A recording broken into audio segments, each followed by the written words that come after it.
Hello and welcome. I'm Tom Burgess-Watson. You are watching W News. These are our top stories. President Vladimir Putin warns the West against allowing Ukraine to use long-range weapons to target Russia. This as the British Prime Minister Sir Keir Starmer arrives in Washington for a meeting with President Joe Biden. Donald Trump says he will not be taking part in another televised debate with Kamala Harris. And football stars turn out to say a final goodbye to the former England manager Sven-Göran Eriksson as he is laid to rest in Sweden.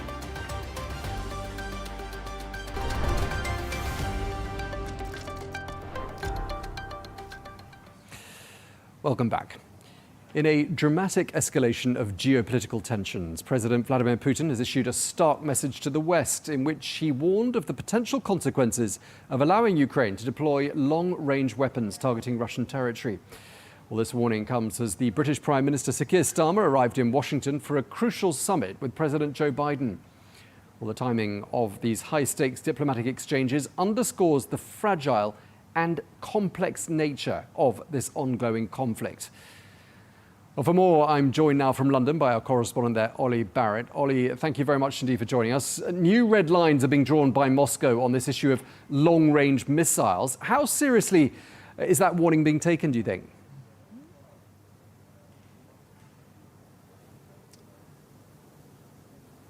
I think certainly, Tom, that warning is focusing minds. That said, the UK and its partners would have been well aware that moving towards a decision like we appear to be moving towards on long-range missiles would have provoked exactly this type of response from Vladimir Putin. And clearly all of that will feed into the calibration of the decision-making over the days and weeks ahead. The UK and its partners will have to weigh up the potential upsides as they see it for allowing Ukraine to use long-range missiles to strike targets deeper inside Russia against the potential for retaliation or response of some kind from Moscow, from Russia, exactly what that response might look like and the effects that it might have. So certainly those Western allies now considering allowing the use of long-range missiles further inside Russian territory by the Ukrainians will be considering all of this as they move to what appears to be a consensus between the British and the Americans that perhaps that is the right move to take at this point. But as I say, they will be certainly paying attention to the words coming out of Moscow. And Ollie, all the while, Moscow has revoked the accreditation of 6 British diplomats. They're accused of espionage. What's this all about?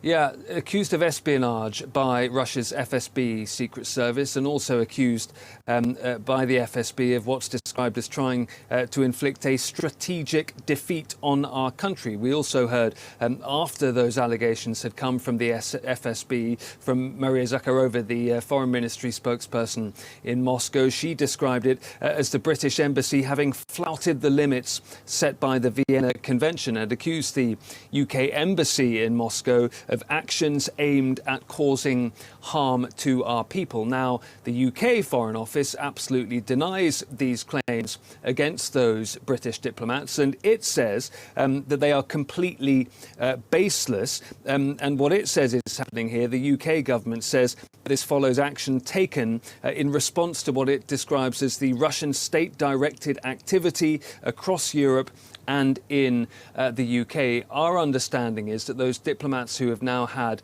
their accreditation revoked have actually been back in the UK for some weeks now. OK, and meanwhile, the British Prime Minister Sir Keir Starmer in the United States holding talks later with President Biden. What can we expect to come out of those talks, Ollie?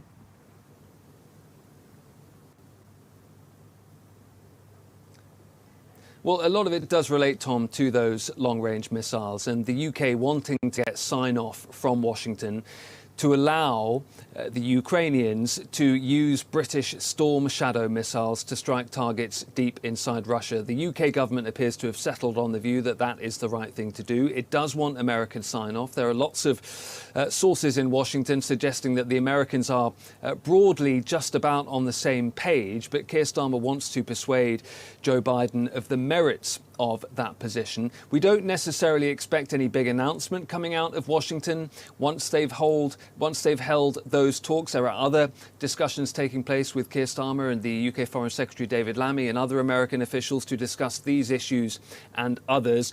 There's the more broad discussion around Ukraine and the future prospects for the conflict in that country that Keir Starmer and Joe Biden will absolutely be wanting to talk about. But we also expect they'll focus on issues to do with the Middle East as well and other issues related to their bilateral relationship. But much of the attention as they go into those talks is focused on those Storm Shadow missiles. OK, well, thank you very much indeed for bringing us all the latest there. Our London correspondent, Ollie Barrett, thank you so much.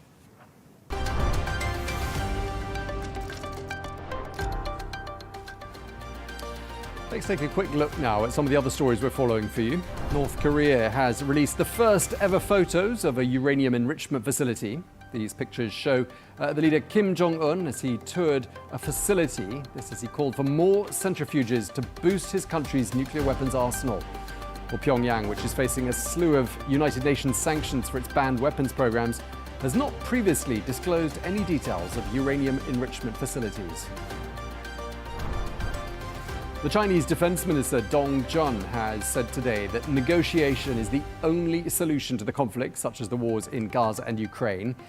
He said this as he addressed a global gathering of military officials in Beijing. Well, the minister also urged against what he called the proliferation of national security concepts. That is understood to have been a reference to US efforts to block Beijing's access to advanced technology. The Washington Post is quoting sources as saying that the US federal authorities are preparing to file criminal charges. That's in relation to an Iranian attack and hacking against Donald Trump's presidential campaign. All the sources indicate that the investigation is focused on an online personality named Robert, who shared campaign documents claiming that they'd been obtained whilst working with the Trump campaign. The Sudanese Ministry of Health has recorded a further 194 cases of cholera and 2 more deaths from the disease.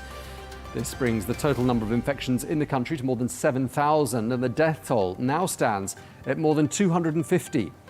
The authorities are trying to raise awareness in communities and help bring down the rate of transmission.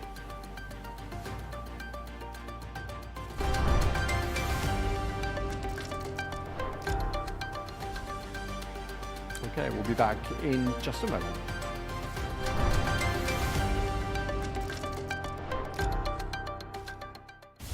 From the White House to Gaza, Kiev to Beijing, elections, economics and the environment compete with conflicts and other complex issues for our attention. In an age of fake news, deepfake and artificial intelligence, they've got to have a vote and a say. It's important to look beyond the loudest voice to understand the truth. From newsmakers to groundbreakers, My campaign is going very well. presidents, prime ministers, princes and peacemakers, and cultural tastemakers. As Arabs, as Middle Eastern, we're too emotional. Join me on The Riz Khan Show for empowering conversations.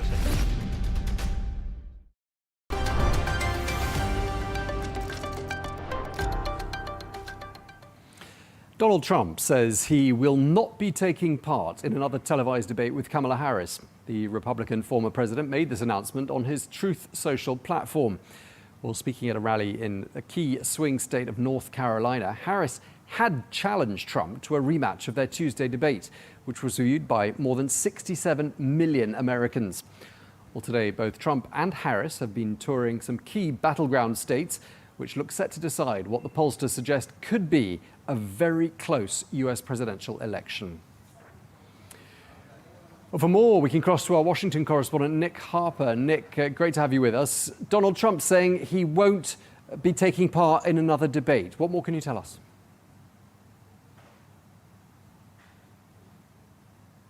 That's right, Tom. No room for ambiguity here in this Truth Social post in which Donald Trump categorically ruled out the possibility of second matchup with Kamala Harris. He said in that that Harris should instead focus on what she should have been doing during the last almost 4-year period. He also said in that same Truth Social post that he had won Tuesday night's debate, although many pundits feel that it was the opposite. Kamala Harris had come out on top. Now, Harris has said that she wants a second debate with Donald Trump. At a rally during the course of Thursday, she even said that we owe it to voters to have a second opportunity to debate the main issues. We've also seen top Republicans in the course of the last 24 hours come out to say that Donald Trump should indeed head back to a debate stage for another opportunity to take on Kamala Harris. But we are seeing very much Donald Trump saying that it will not be happening. At a rally in Arizona on Thursday, he spent much of the time, when he was meant to be focusing on housing and the economy, instead rehashing what happened in Tuesday night's debate. And he said that he was angry at the debate, in particular angry at the moderators that he felt treated him unfairly. He said they were bad news. On a couple of occasions, they fact-checked him about his suggestions that there were people in the state of Ohio eating cats and dogs, and that kids who were born in some states were being killed after birth. The moderators fact-checked him for those, quite rightly so, but we also saw then that backlash from Donald Trump suggesting that because he had been treated unfairly, there wasn't really an opportunity, if he were to have a second debate, for him to be treated in a fair way. So it looks at this stage as if we will not see them again debating. But of course, remember, earlier on this year, that debate before with Joe Biden back in June, even this debate on Tuesday, there was some flip-flopping from the Trump campaign, only confirming it rather late in the day. So we could see him change his mind during the next 7 weeks or so before November's election. Yeah, and after all, I mean, Kamala Harris has had the shortest and probably one of the most dramatic campaigns in US political history. Now, we're hearing from her campaign team. They say that she is entering what they've described as a more aggressive phase of her White House bid. What do we read into that?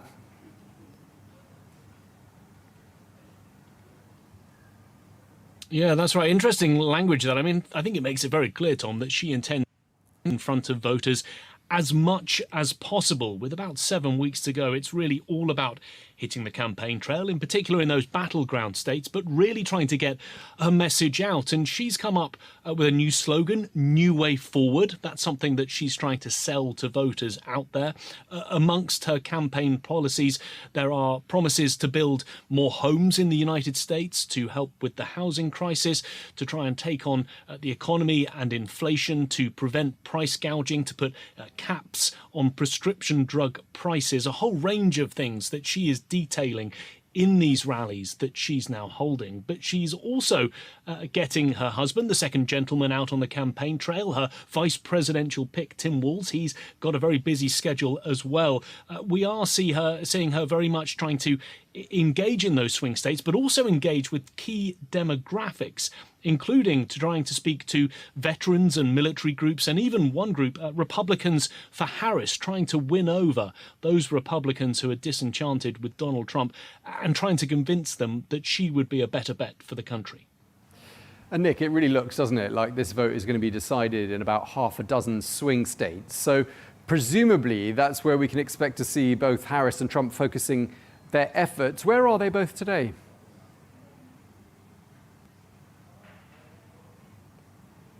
Yeah, that's right, Tom. 6 or 7 potential states: Wisconsin, Michigan, Pennsylvania, Arizona, Nevada, Georgia and North Carolina. It's going to come down to those states, and therefore potentially only tens, perhaps 100,000 votes in it overall when you break down what happens on November the 5th. And they know, therefore, that it's all about getting to those 6 or 7 states as many times as possible. So Kamala Harris, she's holding 2 separate events in Pennsylvania during the course of the day. Donald Trump is in Los Angeles, California. It's not a swing state, but he held a fundraiser there on Thursday night. He's due to hold an event soon before he holds a rally in Nevada later, very much trying to get out in front of those voters and sell their message to them, knowing that it will come down to those states, and therefore it's all about trying to target the undecided voters there.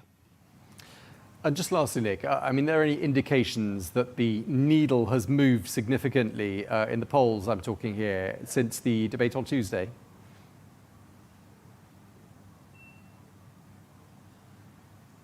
Yeah, Tom, perhaps not significantly, but marginally, certainly. Just to run you through perhaps one of the biggest post-debate polls. So this is speaking to people who watch the debate to find out their considerations. A Reuters Ipsos poll. It puts Harris ahead on 47% compared to Trump's 42%. So that's extended her 4% to 5%. But that's nationally. When you look at those swing states we just talked about, sometimes it's only a difference of about 0.5% or 1%.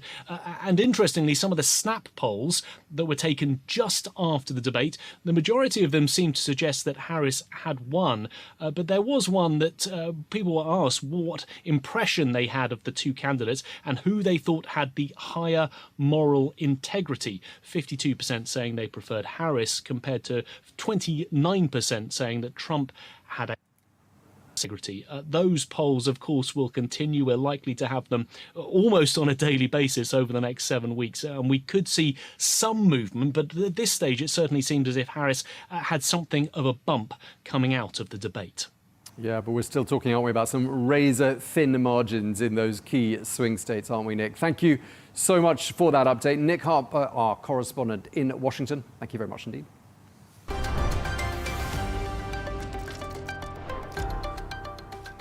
Let's get a check of some business news stories we're following for you here.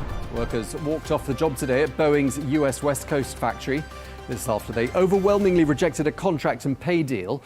But Boeing management now say they're ready to return to the negotiating table. Well, after multiple crises, shares in the plane maker are down 38% so far this year. And this latest strike action sent Boeing shares nosediving even further. Elon Musk, the owner of the platform X, has called the Australian government fascist.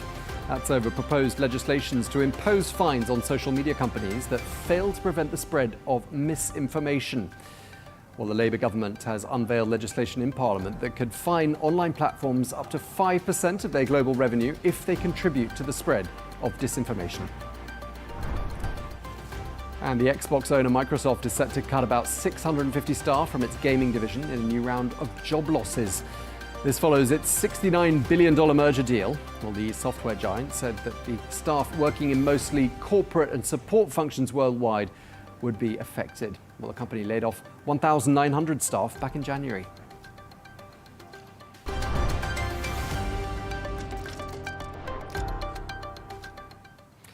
Now, the Premier League restarts this weekend after an international break. Well, for more on that and some of the other day's sporting news, I'm joined from London by the Daily Mirror's assistant editor and football writer, Darren Lewis. Darren, thank you very much indeed for joining us here. The Premier League gets back underway after the international break. What are your thoughts as to how it's shaping up so far? Well, Tom, hi there. The champions Manchester City dominating again. They were in fantastic form before the international break, weren't they? 3 wins from their opening 3 games.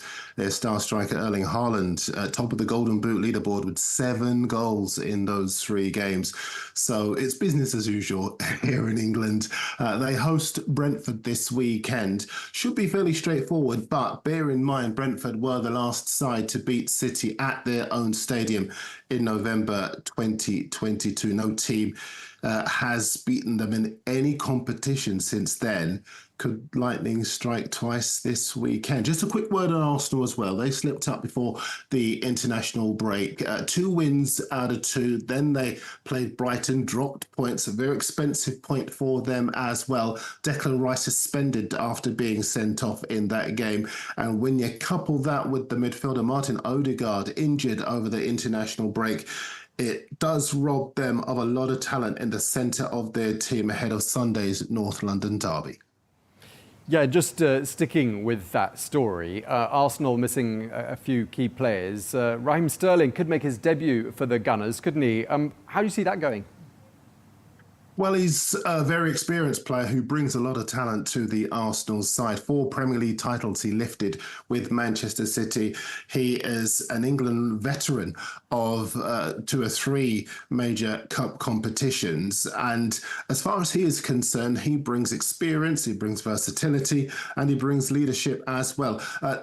Mikel Arteta, the Arsenal head coach, saying today that it took just 10 seconds of speaking to Sterling before he decided he had to have him, and he can play in any one of those three attacking positions and in midfield as well. So this could well be the weekend for him to shine. OK, meanwhile at Manchester United, fair to say the manager Erik ten Hag under quite a bit of pressure right now? Yes, he is, not helped by the superstar Cristiano Ronaldo coming out on social media during the international break and talking about the fact that Ten Hag has been far too defeatist in suggesting that he won't be able to compete for the title or the top four this season. Ronaldo, of course, who scored goals for fun throughout his career and during his time at United, suggesting that that's not the way that a manager of Manchester United should be speaking. I know you're going to talk about Ronaldo's huge social media reach. It could not have come at a worse time for Erik ten Hag. Yeah, I wanted to talk to you a bit more about Ronaldo. He's just passed 1 billion followers, hasn't he, on all social media platforms. Clearly one of the greatest football players on the pitch. Would you say he's now one of the most influential ever off the pitch?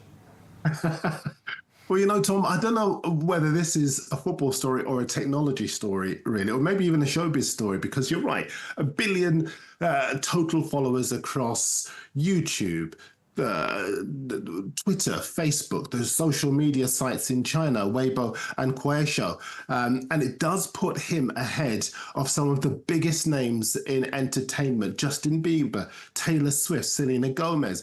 Now, the experts put it down to his incredible goal-scoring longevity, over 900 goals. He added to that total over the international break. But it's also a testament to his power to reach newer, younger audiences. All of us want to be able to do that right now. And that's thanks to the way he uses his social media. He's got a terrific team behind him. I wonder, Tom, whether they might just reach out. One or two people in the US presidential election, they might just reach out and try to be his friend. Yeah, I think he's now the most followed person, isn't he, across all social media. He's at the top of the charts, I believe. Just turning our eye now to a sad story. The former England coach Sven-Göran Eriksson, his funeral was held today in Sweden. How do you think he's going to be remembered? He will be remembered as one of football's gentlemen.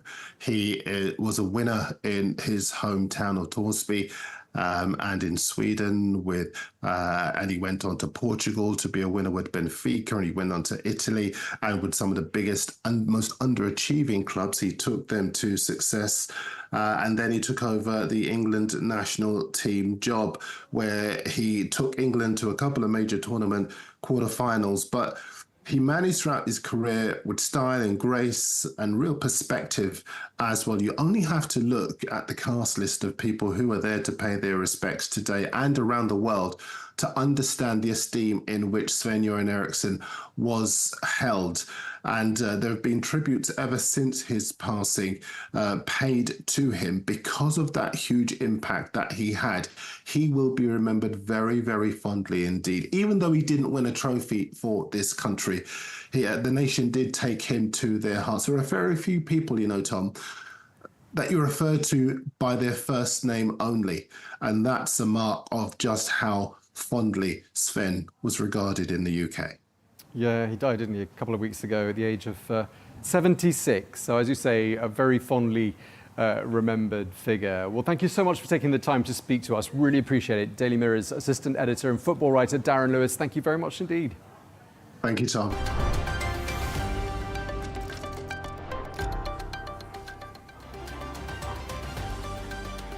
Let's get a reminder for you now of our top stories. President Vladimir Putin has warned the West against allowing Ukraine to use long-range weapons that could target Russia. As the presidential race heats up, Donald Trump has ruled out taking part in a second debate following on from Tuesday's showdown with Kamala Harris. And as we were just saying there, the football world has turned out to say a final goodbye to the former England manager Sven-Göran Eriksson as he was laid to rest today in Sweden. Well, that is all we have time for. Coming up in the next few minutes, another chance to see Riz Khan's election debate special.